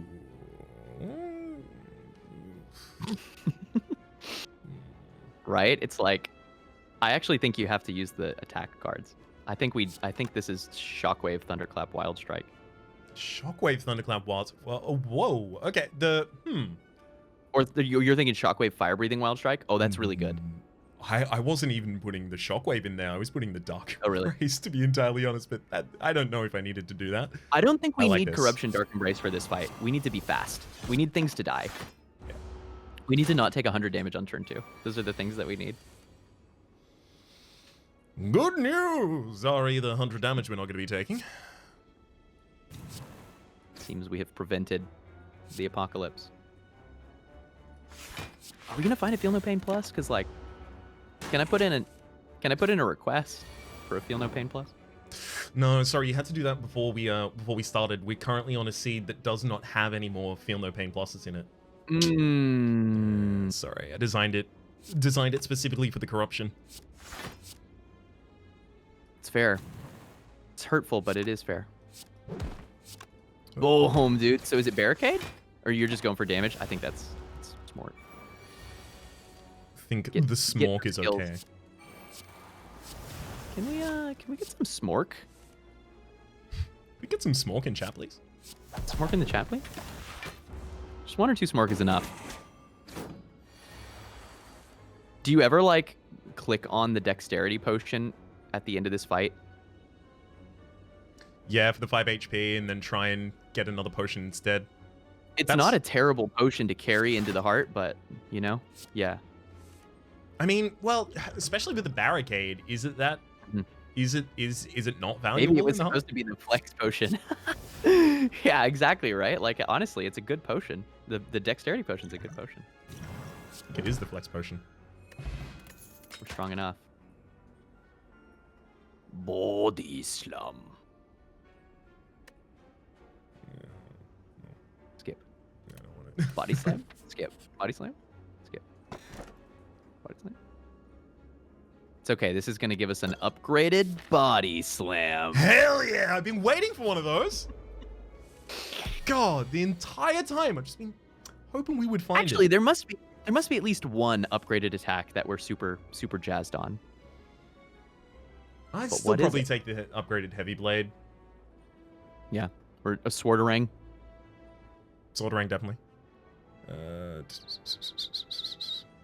This one is probably... Okay, wait. If we Shockwave, the enemy goes down to 12 incoming. We generate 6 at the end of the turn, and then they lose 2 from the ongoing, so we only take 4 damage. Actually, only taking 9 because of tungsten. So Shockwave brings it down to 9. It's small damage. Oh, right. Sorry, I was going... The Orichalcum provides us the 6 blocks, so one of those doesn't get affected by the tungsten rod. 2 of them do. I see. Wow, that's really funky. Yeah. So down to 4x3, it blocks. We take 1 and then 3, 4. Yeah. Wow.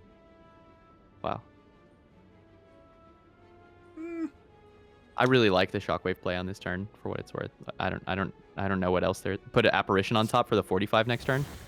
I was doing the same inverted, right? Yeah. Enemy's going to be weakened, so it'll be the same. I guess this costs an extra energy, so...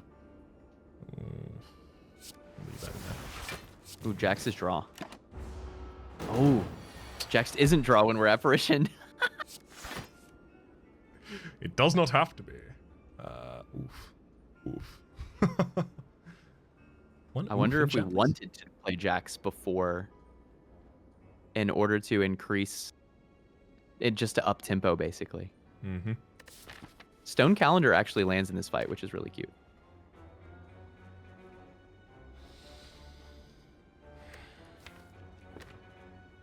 This isn't a potion or anything, right? Yeah, I feel like we can block and just play an attack. Once we have Fire Breathing and Evolve in this deck. Once we get our powers out, Nemesis is done.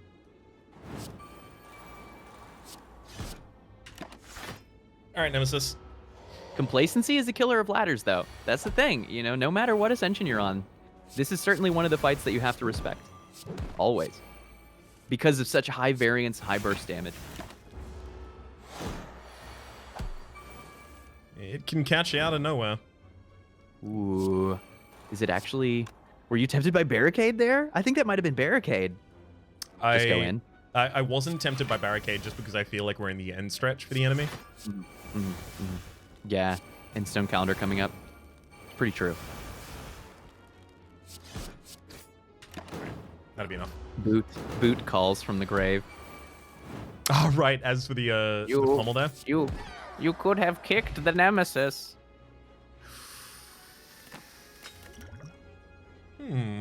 Those are fine. True Grit is nice. Really nice. There's another True Grit for us. More than the other Body Slam Plus. It's back. You're really not tempted by the Body Slam Plus? You're missing the Chemical X Akabeko Whirlwind, aren't you? Yes. Oh god. The world in which we have that in like a 12-card deck. Hell yeah. The thing about the Body Slam Plus that I'm feeling is by the time the Body Slam Plus is good, is reliably going to have already been good, we're already fine with everything. We've already won. Yeah. In some runs, though, it's exactly the way that you need to translate some damage. It certainly increases our pace against the heart. Except that it's a card that's not Corruption and Dark Embrace. These are nasty enemies. Yep, we're taking some lumps. Hobbitses. Yeah, but it puts us into Red Skull range, so now we're fast. And hopefully... There we go. Ooh, it's over for you. Keep drawing until I find the right... There we go. Yeah. Impervious number 2? I think that's a clonk. Feeling a lot better about that barricade now. Okay, hear me out. There is a question mark ahead of us. Is it total madness or only partial madness to use potions to have as much health as possible to get Mind Bloom to upgrade all?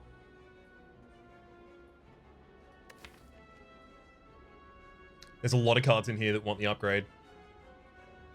Yeah, but we also do have Sustain, and we are using it. I'm happy with it, but I want a compromise solution. Using everything except for the liquid memories. I agree. I would think we can start in this fight, because we've got one more fight after this, don't we? Yeah. We can just use Vuln Potion here, and I think that would feel fine. We're just like trying to eke out a little bit. I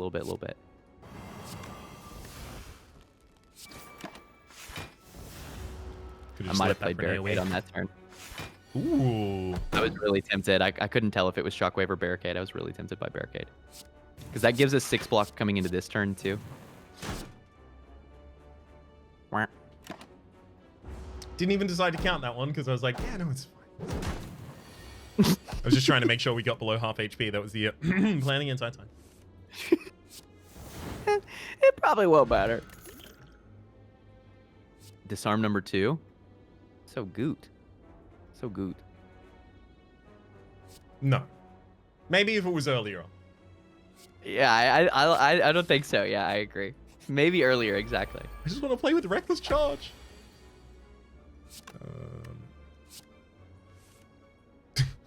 All right, Warcry Chainin, let's go. We're just going all the way to wherever it is. We're going somewhere. Well, we got a kill. We got a Wild Strike kill on this turn. and a True Grit, and that's like pretty good block. In fact, that's all the block we need. Thank you, Tungsten. Let's have a check back in with you. Yeah, 104 damage prevented. Good work, Tungsten. It's ridiculous. It's done as that's Pantograph. That's like a maximally viable Pantograph as well. Like always getting the full heal out of it. Yeah. Yeah, that's amazing.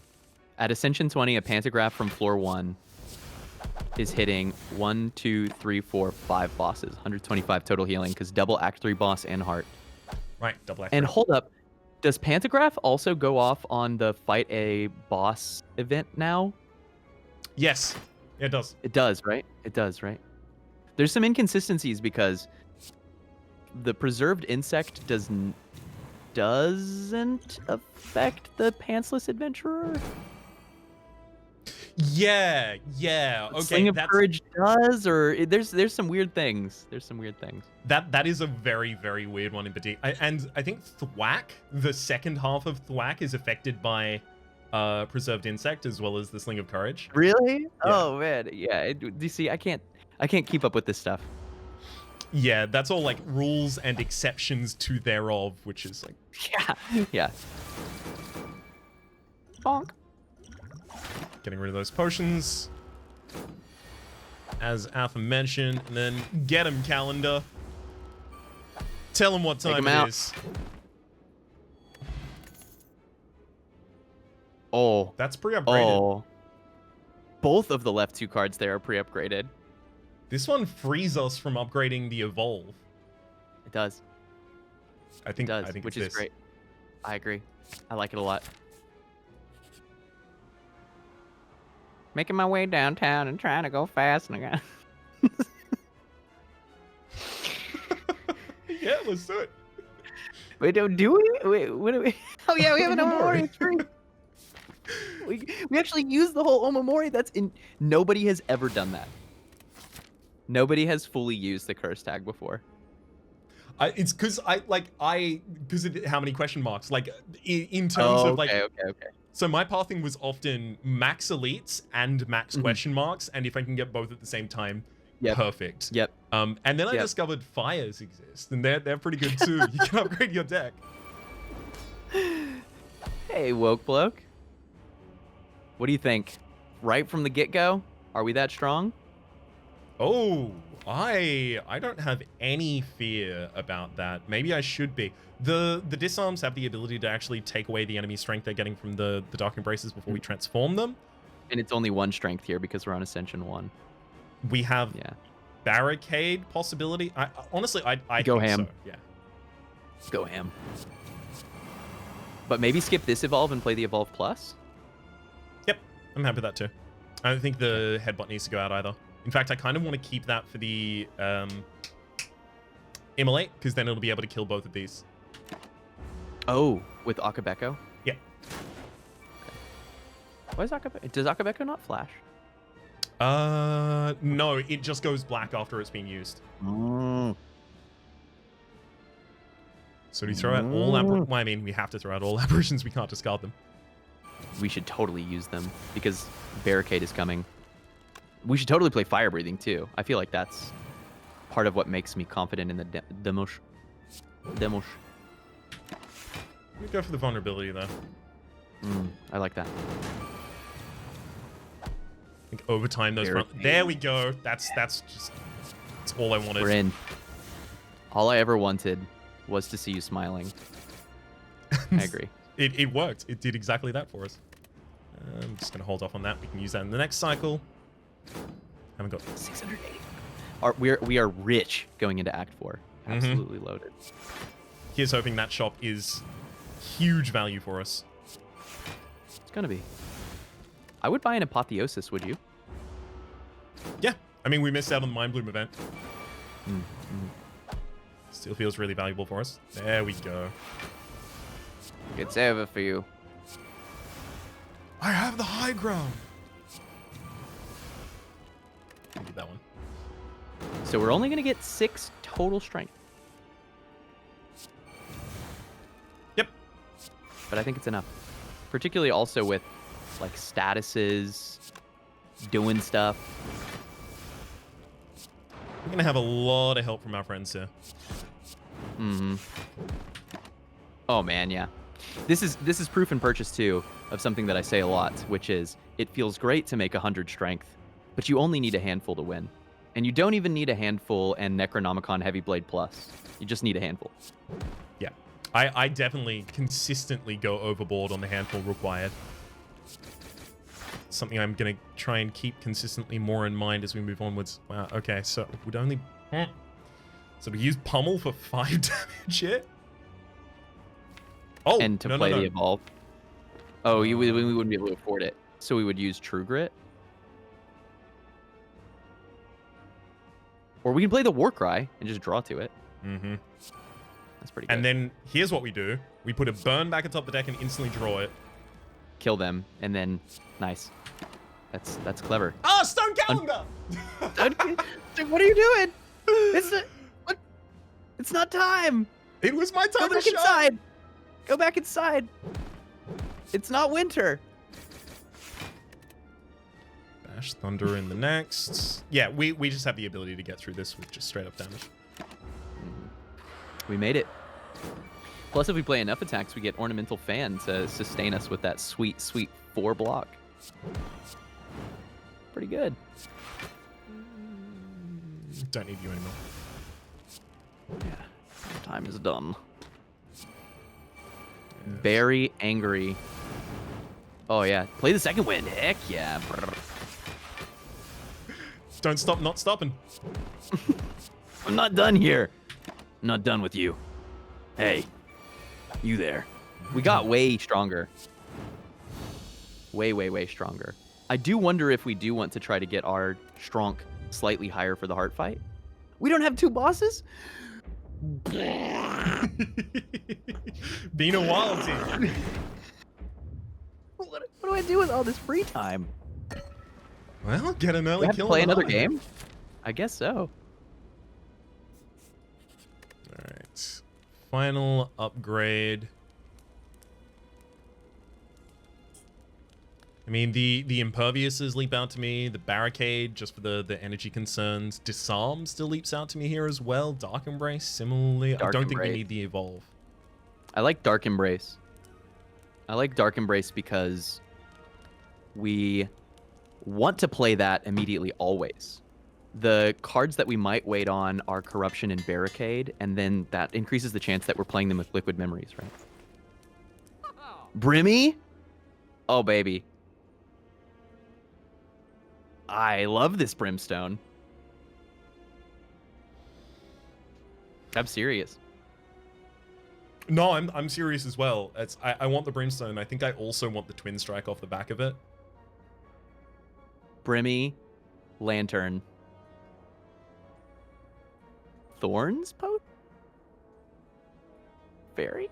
Possibility of coming back to life just in case.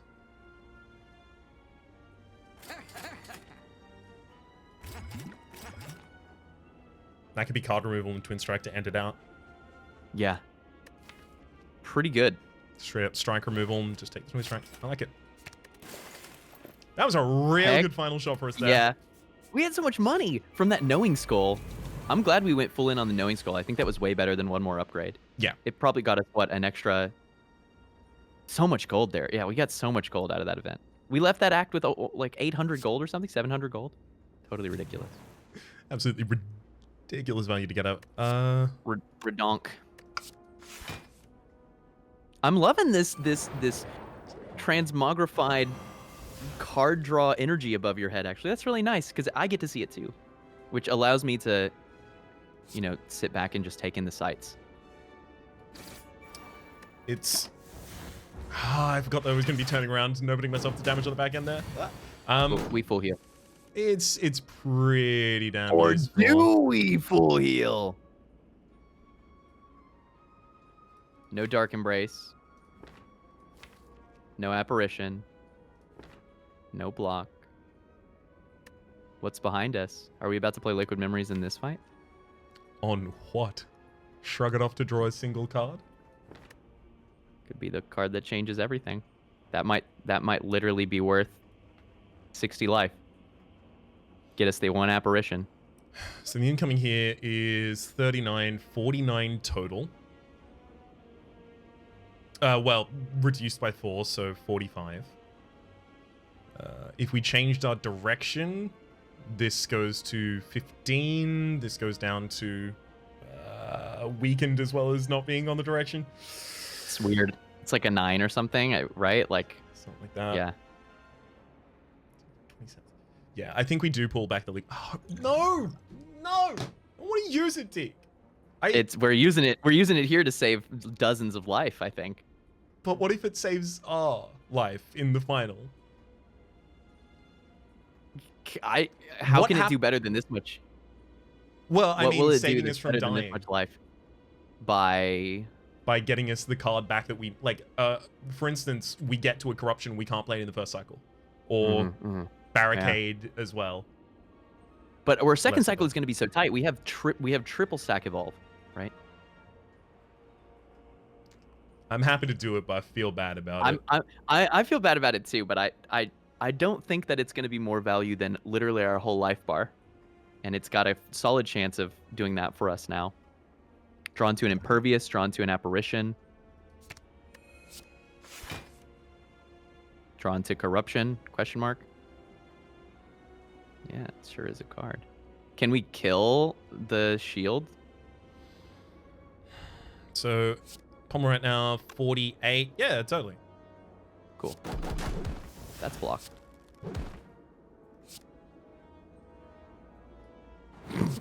Not as bad, you know? Not as bad. But brutal. I think I still would have happily traded the HP for it, personally. Really? Yeah. Because I'm just so scared about the possibility of missing a core ingredient in the first cycle next turn. Next fight. Yeah. And like, I think it's a fair fear. Yeah. We'll see. All right. Should have been power through, but we're not getting to the next cycle, so it doesn't matter. Yeah, this fight's done.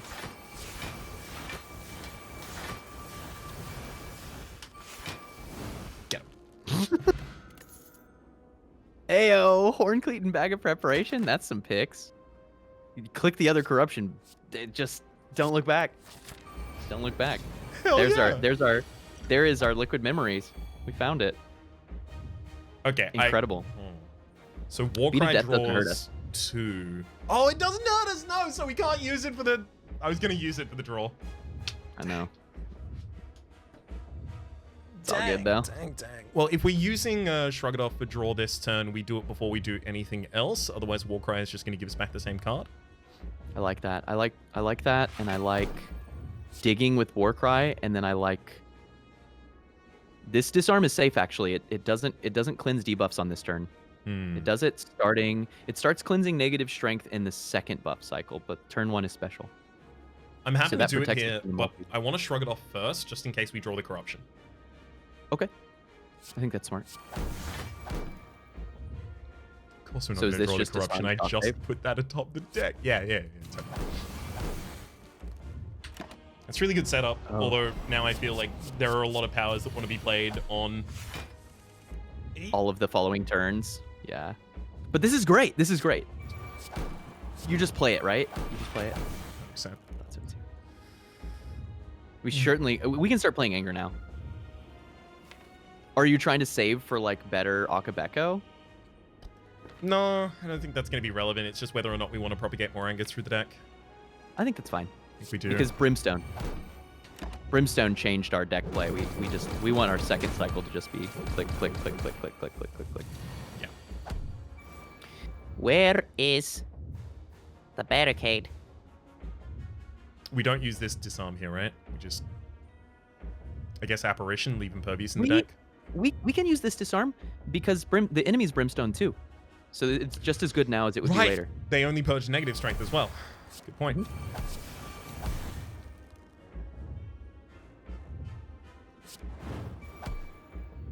I think we leave Pommel until it's more. Okay.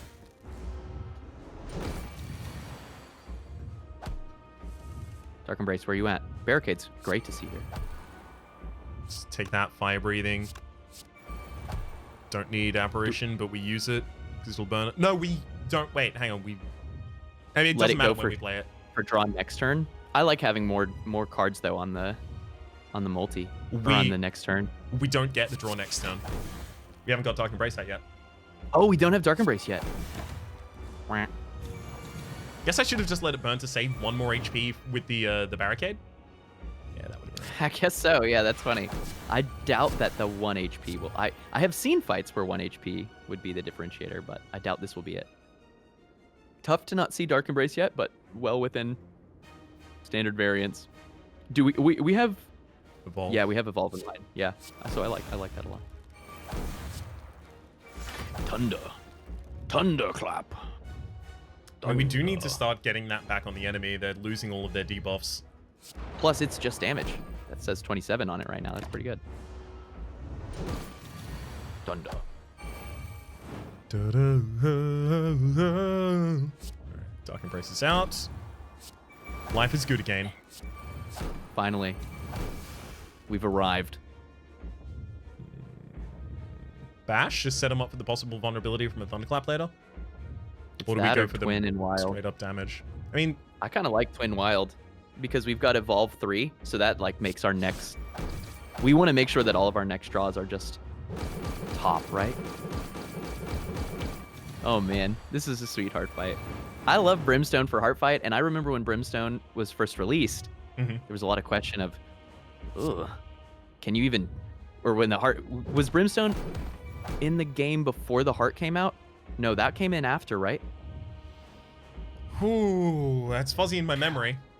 Fuzzy for me too. But I do remember the point to where one or the other came out and the question was like, can you ever take Brimstone if you're doing heart runs? And the answer has ended up being, actually, yeah, it's totally good. You have guaranteed scaling. You just need to make sure you can live through the multi-attacks. And you have access to things like disarm. So, not to say that it's trivially easy, but it's almost definitely better than not taking it. Oh yeah, you definitely have to plan around it pretty significantly. Yeah, for sure. You got to plan around it, but it's consistently strong. Stone Calendar will do this damage. Stone Calendar carries. Oh, it's Sword Boomerang, Anger, and then we headbutt the Sword Boomerang back atop the deck. Perfect. Boop. It's not time, Calendar. A 10 by 12. That's a lot of damage. Luckily, we are also a lot of damage. We would live here. We're blocking. I kind of want to block it then.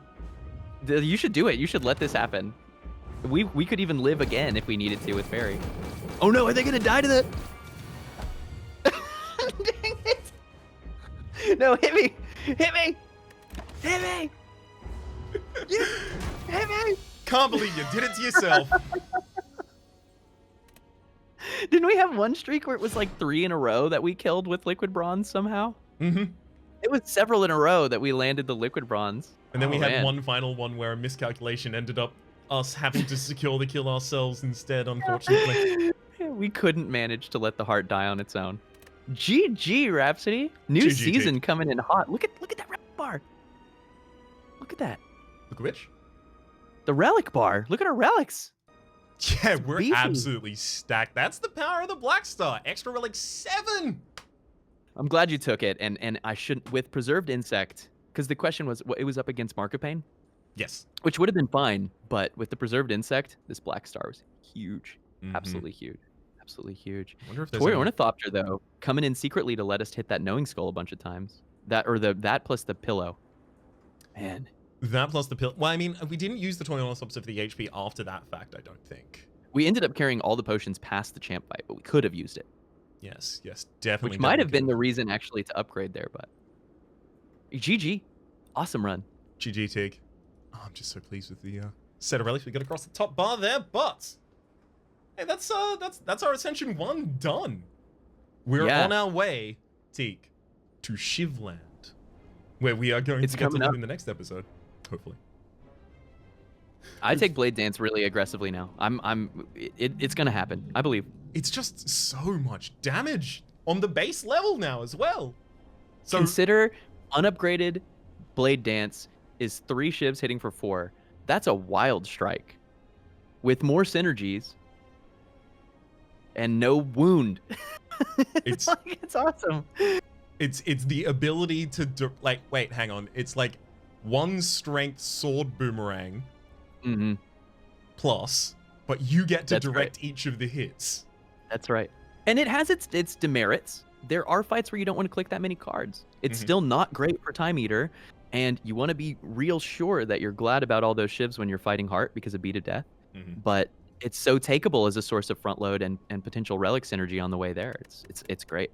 I really like the change. I really like the change. I couldn't be more thrilled with it. I'm just going to be very, very, very pleased, actually. I mean, obviously, there's also the discard changes as well. The reflex is a lot easier to take by base. True. Having gotten an extra card draw at its base level. True, and I'm already taking Heka prepared and Acro so that when my child appears, I can click on them. Grand finale. I thought you were going to say Sneaky Strike, which was also made more powerful. Have I told this story before? No. When the game first came out of principle, I selected every Sneaky Strike because it had Sneaky in the name. And when I stopped doing that, my silent runs did get better, but it was a nice time. It was a nice time when I was doing Sneaky Strike got buffed. Yeah, Sneaky Strike got buffed. It's a very takeable card. I wouldn't be entirely surprised to see it in the next week's ladder streak, but hey, Teak. Hey, Raps. We just did a Max Elite run. Now, yes, it was on Ascension 1. I'm interested in watching some more Max Elite runs. I think it's a particularly interesting kind of format, right? But I think what I really want to watch at this point, having just gotten a taste for it in what we just did, me being the audience surrogate here, is what I really want to watch is A20 Max Elite runs. Not necessarily in the ladder format, but very, very heavily focused around going for the maximum amount of elites we possibly theoretically could. Do you happen to know where I could find anything like that?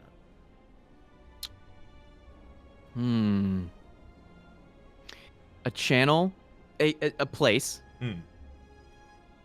on Earth. Does it have to be Earthbound? Is this? Yeah. I only speak Earth Earthian. food? Okay, Earth clothes. Okay. A place on Earth where we can gather around and have a good time at Ascension 20 in the Spire, fighting the maximum number of elites. As a rule. You know, I can't weasel out of this one. I only know of one place where I've seen that happen recently. Where would that be?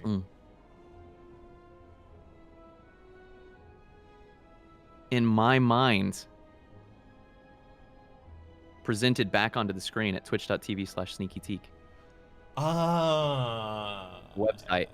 Now my internet is down, so can I just telepathically link in a way to get the direct source of it, or do I have to go to the twitch.tv/sneakyteak URL that you mentioned? Are you trained? Well, I wouldn't say that I'm a professional, but I'm a trained amateur. Sometimes I'll look at someone's face and I can get... a link before. Oh, yeah. Oh, 100%. Yeah, I've enthralled before. Because I'm... It's like my mind is kind of a Faraday cage. Most people... You have to be quite expert. You do have to be quite expert to break in there. It doesn't want visitors. Right. So what you're saying is I would need like an amplifying power like a Cerebro, which I don't necessarily have access to, unfortunately, because Magneto destroyed my last one. Yeah. So you probably have to go to the website, but train it up, you know, because if you can get in there, then you can fix it from the inside. I'm gonna have to keep... Now, Teak, I can't fix one brain. What makes you think I'm gonna be able to fix a different one instead? Is there a particular run of the Max Elites that you particularly enjoyed recently? Yes, actually, yes. And it was a loss. Is that too many spoilers? Maybe that gives you something to look forward to.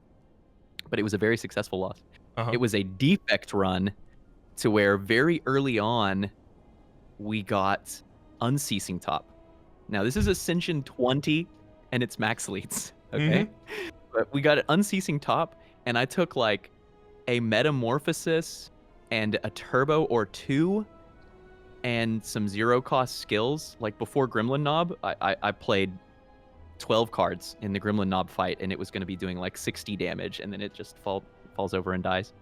And this deck actually got all the way to the heart, to where it very confidently perished. But it made it there. It made it there, and it was a great run. It all kind of came together, and there's so much more to it that I won't spoil the whole thing. Like there were some wild twists in that run, but that was one of these great runs to where I got to look back and think critically.